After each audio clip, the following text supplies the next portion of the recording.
Bonjour à tous, chers fans de livres, et bienvenue chez le Mangeur de livres.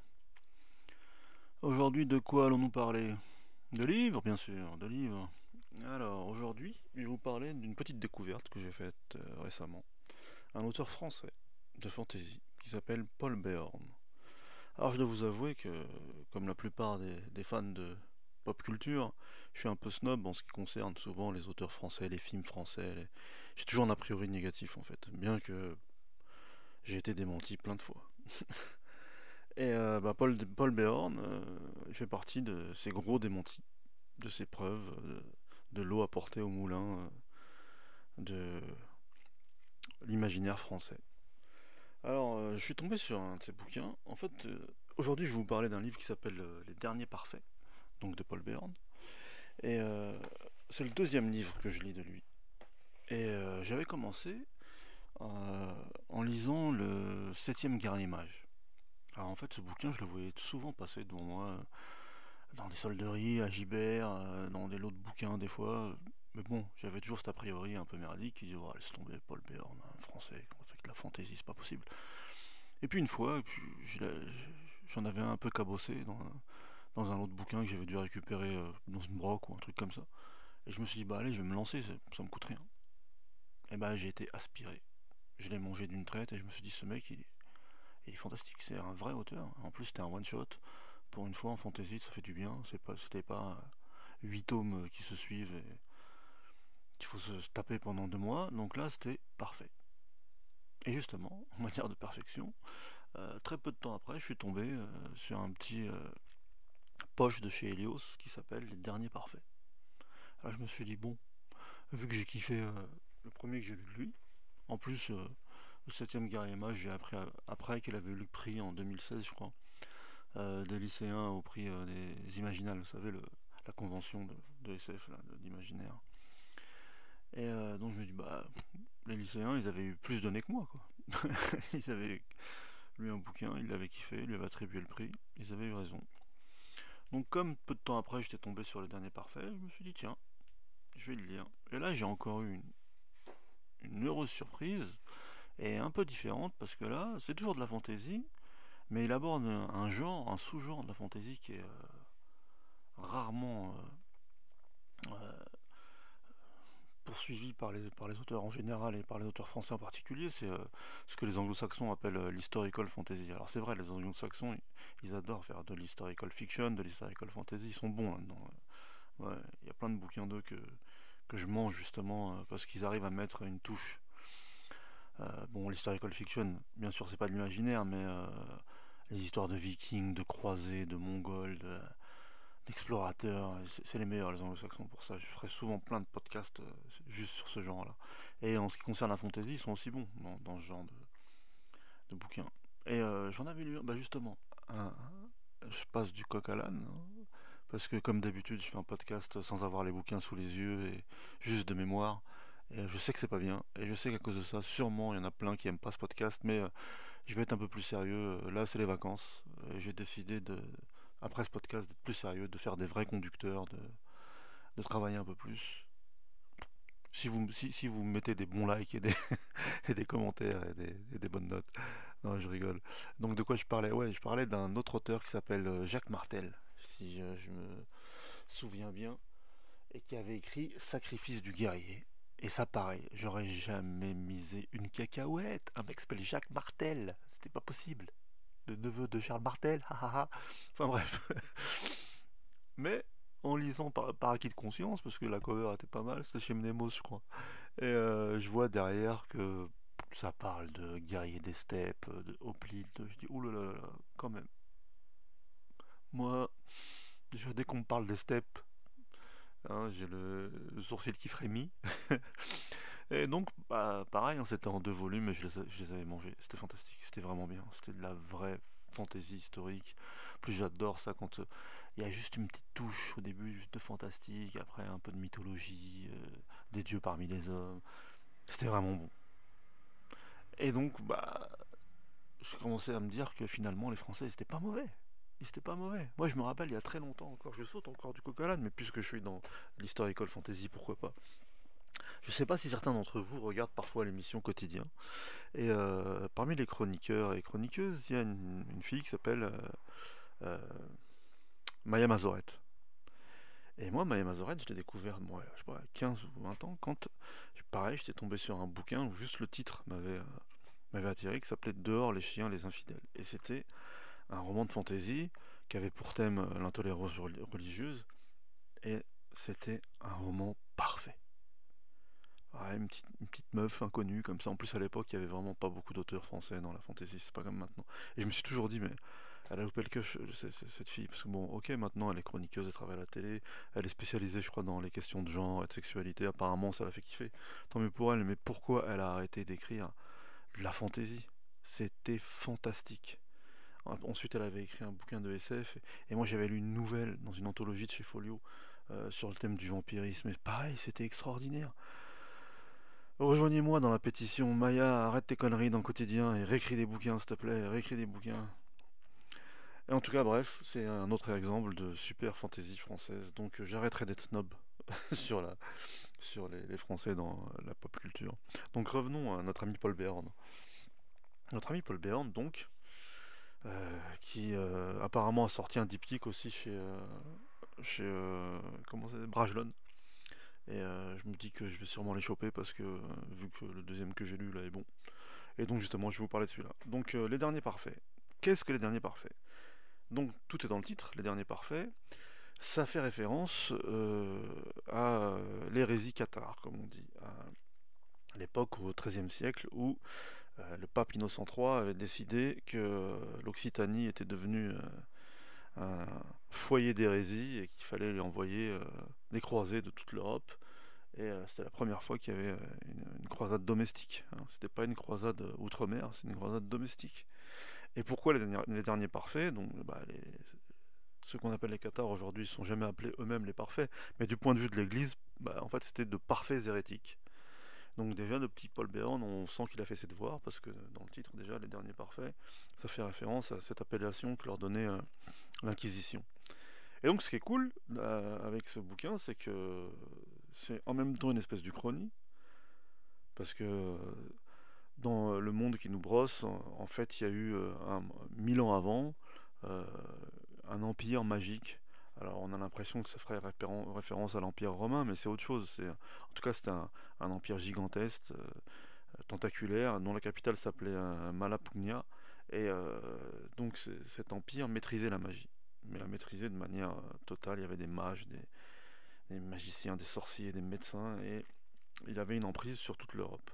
Apparemment, à un moment donné, ils ont quand même été trop loin dans leur pratique des arcanes, et il y a eu un grand cataclysme. C'est une espèce d'Atlantide européenne, et ça a chamboulé le continent. Par exemple, l'Espagne s'est séparée du reste de l'Europe, les Pyrénées sont devenues la frontière, il y a une espèce de détroit, il y a l'Espagne, et puis ensuite il y a aussi il y a le Maghreb. Et pareil, à l'intérieur de l'Europe, ça a détourné le cours des rivières, par exemple la Garonne, là, dans le sud-ouest. Donc c'était il y a 1000 ans, et l'histoire commence quand les armées du royaume de France combattent les armées occitanes, donc, dans le dans le sud-ouest. Mais là, à la différence de la réalité, l'Occitanie résiste, et elle a à sa tête un roi qui s'appelle Lobogre, et qui maîtrise lui aussi apparemment une certaine magie, et qui arrive à résister à l'armée franque, comme ils disent dans le bouquin. Donc déjà, on va dire il y a un zeste du chrony, ça reprend des fondamentaux historiques, et il y a de la magie, et des chevaliers, etc. Donc on va dire que c'est de la fantaisie historique. Donc déjà, comme je vous dis, moi c'est pas mal, ça m'attire tout ça. Le mec il a de l'imagination. Son premier bouquin, là, enfin le premier que j'ai lu, c'était de la pure fantaisie avec des elfes, des armées, de la magie, un héros solitaire, etc. Mais bon, il avait maîtrisé le sujet. Là, il part dans un autre, toujours dans la fantaisie, mais dans une autre direction. Et c'est ce qui m'a plu. Donc, pour ceux qui connaissent pas trop l'histoire des cathares, bon, je suis pas historien, hein, je vous brosse un tableau vite fait. Donc, qui sont les cathares? Pas dans l'Uchronie, mais dans la, dans la réalité. Donc en 1209, le pape Innocent III a décidé qu'il devait déclarer une croisade envers l'hérésie cathare que- qui sévissait pardon, dans les terres du sud-ouest, en Occitanie, sur les terres de Raymond VI de Toulouse. Alors, est-ce que c'était vrai? Est-ce que c'était pas vrai? Si on creuse un peu, en réalité, depuis le XIe déjà, dans toute la chrétienté, il y avait un peu des mouvements qui essayaient un peu de s'affranchir du carcan catholique. D'ailleurs, l'Église catholique elle-même avait fait une espèce de réforme, la fameuse réforme grégorienne, pour changer un petit peu ses pratiques. Et en tout cas, déjà pendant la fin du XIe, tout le XIIe, il y avait des tentatives de pratiquer autrement. Dans le sud-ouest, alors bien sûr, maintenant les historiens ils nous disent bien que c'est pas l'entière population du sud-ouest qui s'était convertie d'un seul coup à une autre manière de pratiquer le christianisme. Mais en tout cas, apparemment, dans le sud-ouest, les gens commençaient à s'éloigner vraiment du dogme et des rites pour pratiquer à leur façon, on va dire. Alors d'où vient ce terme cathare? Encore une fois, si on lit les dernières études les plus pointues, les historiens maintenant ils réfutent un peu ce terme de catharisme. On sait que c'est saint Augustin, dans ses écrits, qui, pour la première fois, parle du terme, fait mention du terme catharoi. Et en fait, quand il parlait des catharoi, lui, il faisait surtout allusion aux manichéens. Parce qu'avant de devenir chrétien, le fameux saint Augustin, qui, je vous le rappelle, était un berbère de ce qui est aujourd'hui l'Algérie, avait vécu dans une communauté manichéenne, et pendant un moment, avant de trouver la lumière dans la religion catholique. Et donc après, pour expliquer ce qu'était le manichéisme, il parlait d'eux en utilisant le terme catharoi, qui voulait dire qu'ils étaient impurs, hérétiques, dualistes. Alors, deuxième parenthèse, en gros, le manichéisme, c'est quoi? Ça vient de Mani, qui était un homme qui vivait au 3e siècle, je crois que c'est 200, alors de mémoire encore. Je crois que c'est 218, un truc comme ça date de naissance. J'avais lu, justement, je vous avais parlé dans un podcast d'Amin Malouf, celui qui avait écrit Les Croisades vues par les Arabes. Un de ses premiers bouquins, c'était Les Jardins de Lumière, et ça parlait justement de Mani, de l'histoire de Mani. C'était la première fois, moi, que je tombais sur l'histoire de Mani, je sais pas, j'étais au collège. Et c'est pour ça que j'ai un peu des notions de ce qu'était sa religion. Donc lui, il s'est dit prophète lui-même, et il avait grandi dans justement, encore une fois, c'était l'époque où c'était un peu malléable et un peu élastique et plastique toutes les manières d'aborder la religion. Au IIIe siècle, il y avait encore ce qu'on appelait des courants judéo-chrétiens, c'est-à-dire les premiers, ça n'a pas le même sens qu'aujourd'hui, judéo-chrétien. C'est-à-dire que les premiers qui avaient suivi l'enseignement de Jésus à l'époque où on le considérait encore comme un juif, et qui après s'étaient sauvés du Levant, parce que justement les premiers chrétiens estimaient qu'ils n'étaient pas vraiment dans la norme, et après plusieurs conciles, ils ont été expulsés de plus en plus vers l'est. Alors il y en a qui se sont réfugiés en Arabie, on dit que ça a influencé justement la naissance de l'islam. Il y en a qui se sont réfugiés en Irak. D'ailleurs, je crois que Mani, c'est en Irak qu'il est né. Il y avait les Nestoriens qui pensaient que Jésus était un homme et pas le Fils de Dieu. Euh, et d'ailleurs, les Nestoriens, ils se sont retrouvés même jusqu'en Chine, parce que les Ouïghours, et même les Manichéens d'ailleurs. Les Ouïghours aussi, à un moment donné, ils étaient Manichéens. Et donc, notre ami Mani, qui a grandi donc dans une communauté judéo-chrétienne, alors je pourrais plus vous dire ce que c'était comme type de monophysisme, les Ecbatiens, je crois. Je crois que c'est ça, ouais, les Ecbatiens. Bref, son père était déjà apparemment assez mystique, il pensait avoir reçu des révélations d'un ange, et Mani lui aussi, il prétend avoir été visité 2 fois par un ange qui lui expliquait qu'en fait, c'était pas le christianisme, c'était pas le judaïsme la solution, c'était en fait de préserver la lumière contre les ténèbres. C'est pour ça qu'aujourd'hui on parle du manichéisme d'une manière différente. On pense que quelqu'un de manichéen, c'est qu'il voit tout en blanc et noir, quoi, sans nuance. Alors qu'à la base, le manichéisme, c'est pas ça. Le manichéisme, ça repose sur le fait que il y a les forces de la lumière, les forces des ténèbres, en gros, et qu'on doit cultiver la lumière pour que à un moment donné, advienne la victoire de cette lumière et qu'on se fonde dedans à notre mort, je crois. C'est un peu compliqué en réalité. Ça a l'air simple quand on le dit comme ça, mais après, je m'étais un petit peu intéressé à ce qu'était vraiment le manichéisme, et en fait, il y a des paradoxes même dans ce courant. Enfin bref, pour en revenir, c'était pas un podcast sur toutes les religions antiques. Saint Augustin euh, avait employé le terme kataroi pour se référer notamment aux manichéens et en fait de manière plus large aux hérétiques. Et donc au XIIe, XIIIe siècle, quand les légats, les théologiens de l'Église commencent à s'intéresser un peu à ce qui se passe en Occitanie, à l'époque, ils faisaient pas de la sociologie, ils n'ont pas envoyé un mec pour étudier ce qu'était leur dérive. Ils ont repris les, les écrits des pères de l'Église, dont Saint Augustin. Ils ont trouvé le terme kataroi et Cathare est venu de là. Donc voilà, hein, c'est vraiment un grand trait. Et donc, ça met du temps, hein, pendant tout le XIIe siècle. Par exemple, il y a Saint Bernard hein, de Clairvaux qui va à un moment dans le sud-ouest. Lui, il estime qu'en réalité, il n'y a pas vraiment d'hérésie. Ça traîne un peu. Le pape, il n'est pas content de ce qui se passe, mais bon, il a d'autres chats à fouetter en gros. Et à un moment donné, quand en 1209, là, c'est un autre pape, c'est Innocent III. En fait, déjà, il y a les croisades orientales qui se passent pas très bien. Et il essaie en fait d'avoir du pouvoir sur les rois d'Europe. Et il y a la mort d'un légat euh, tué par des chevaliers, je sais plus quel bord justement, et il en profite en fait. C'est un prétexte pour lancer la croisade.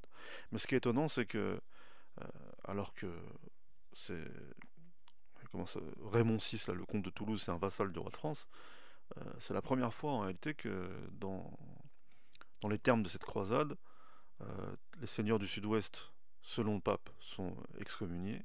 C'est-à-dire que tous ceux qui participeront à la croisade pourront s'attribuer leurs terres si jamais ils sont vainqueurs.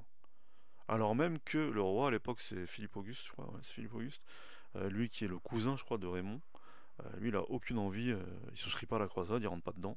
Ce sera son fils plus tard, Louis VIII, qui finalement décidera d'y participer. Lui, il fait la sourde oreille, il estime que c'est une affaire du royaume de France et que le pape n'a pas rentré dedans, mais malgré tout, au bout d'un moment, quand même, les croisades éclatent, et c'est le fameux Simon de Montfort qui commence, qui mène les croisés. Il y a des croisés qui viennent de partout, hein. Il y en a beaucoup d'Île-de-France, mais il y en a qui viennent d'Écosse, d'Allemagne, ils y croient vraiment. Et ça va être donc le prétexte à de grandes effusions de sang, de grands massacres, de grandes ignominies pour les Occitans. En fait, quand on parle un peu avec des gens du Sud-Ouest, apparemment c'est encore présent dans la mémoire collective, cette histoire de croisade albigeoise. Donc, bon voilà, tracé à un trait, ce qu'était le catharisme. Enfin, je ne vous ai pas tellement expliqué en fait. Mais, ouais, parce que justement, Béarn il en parle, et il a dû quand même pas mal étudier le truc. En gros, la plus grosse différence quand même avec les catholiques pure souche, c'est qu'à un moment donné, dans la liturgie en tout cas, ils ont plus envie de faire pareil. Ils estiment par exemple qu'il ne faut pas adorer la croix, parce que vu que Jésus est mort sur la croix, pourquoi on va adorer l'endroit sur lequel il est mort? Euh, Ils ont plus de prêtres, ils ont ce qu'on appelle des bons hommes et des bonnes femmes.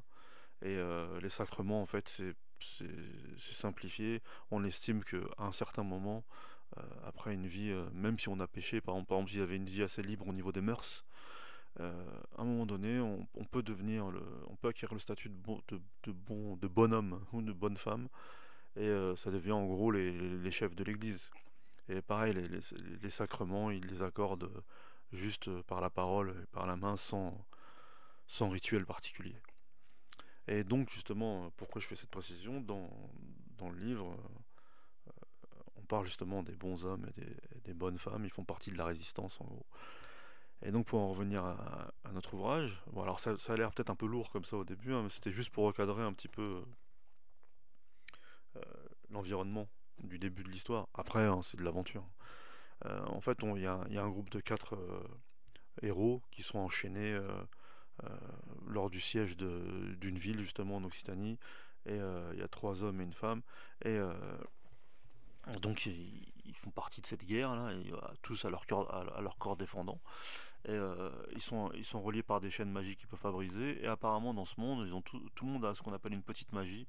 Alors par exemple, il y en a un qui a la magie de l'ours, il y en a un qui a la magie du chat, il y en a une, la fille, qui a la magie de la chimère, c'est-à-dire qu'elle peut imiter les autres magies. Puis il y en a, on sait pas trop. Donc c'est ces 4 héros qui sont reliés par le sort en fait, parce qu'ils se retrouvent, ils se connaissent pas, ils se retrouvent enchaînés, réussissent à s'évader pendant le siège de cette forteresse, mais tout en restant enchaînés. Alors c'est un classique, hein. Et donc on suit leurs aventures à travers tout le sud de la France et puis après un peu plus loin. Et donc c'est haletant, c'est palpitant. Il y a de vraies connaissances historiques. Pour ceux justement qui sont un peu férus d'histoire, on voit justement les embranchements qu'il a pris pour se différencier de la ligne principale, quoi. Et ce qui est fort, c'est que tout en maintenant cette cohérence historique, bah, il y a tous les ingrédients d'un vrai page turner d'aventure et de fantaisie, avec ce qu'il faut de magie, ce qu'il faut de méchants sorciers et de magiciens, ce qu'il faut d'histoire d'amour. En tout cas, moi j'ai trouvé que ce bouquin déjà était original, parce que souvent, comme je vous l'ai dit, déjà en général, dans la fantaisie mondiale, et bon c'est vrai, moins maintenant, parce qu'il y a le gros boom de la fantaisie depuis quelques années, et tout le monde, surtout les auteurs qui sont pas anglo-saxons, justement, les auteurs orientaux par exemple, en ce moment il y a beaucoup de livres où on prend le background de la contrée d'origine de l'auteur. Donc ça fait en réalité l'historical fantasy, elle fait un grand retour dans la fantasy, si on y réfléchit bien. Par exemple, je sais pas, là récemment il y a le Trône de Jasmin qui est sorti, qui fait un carton dans le monde entier, qui est écrit par une anglaise d'origine indienne. Et on voit bien que pareil, elle s'est inspirée grandement de ses origines, quoi, et de l'histoire de l'Inde. Et donc voilà, euh, à l'époque où il a écrit Les Derniers Parfaits, il y en avait un peu moins, en tout cas, surtout en France. Et bon, maintenant, c'est comme tout, hein. Les modes passent, les courants changent, et peut-être qu'il fait moins figure de livre original aujourd'hui, mais c'est pas grave. Ce qui compte, c'est le traitement. Et c'est bien traité. Donc je me suis un peu égaré dans ce podcast, hein, je suis un peu parti dans tous les sens. Je vous ai joué professeur d'histoire des religions, mais bon, pourquoi pas après tout, hein, c'est une excuse le podcast pour parler de plein de choses. Donc voilà, moi je vous conseille Paul Beorn, un auteur bien de chez nous, et que j'ai snobé pendant des années, mais à culpa. Et donc voilà quoi, moi, comme je vous ai dit, j'ai lu le 7ème Guerrier Mage, je viens de finir le Dernier Parfait, et je pense que le prochain que je lirai de lui, bah, c'est le diptyque de chez Brajlon, qui est pas très vieux, je crois qu'il y a 1 an ou 2. Lisez les gars, mangez de la fantaisie à la sauce occitane, et je pense que vous ferez bonbons. Et voilà quoi. À bientôt les mangeurs de livres. Et je vous promets que j'essaierai maintenant de faire des podcasts un peu plus sérieux, un peu plus travaillés, un peu plus construits. Parce que c'est vrai que là je vois que j'en ai fait une dizaine et je les ai tous faits comme ça, un peu juste de mémoire et juste parce que j'avais envie de partager avec vous des lectures que j'avais aimées. Mais je me rends compte qu'en réalité c'est comme tout. Il faut être un peu sérieux quoi, il faut un peu travailler et pas partir dans tous les sens. Le peu de retour que j'ai eu en fait c'est ça sur les podcasts, c'est peut-être pour ça que ça décolle pas. Et bah voilà, soyez au rendez-vous des prochains, j'espère. Et likez, commentez, abonnez-vous, pourquoi pas. Le premier abonné, je lui enverrai plein de bouquins. Allez, à bientôt. Et bon genre de livre.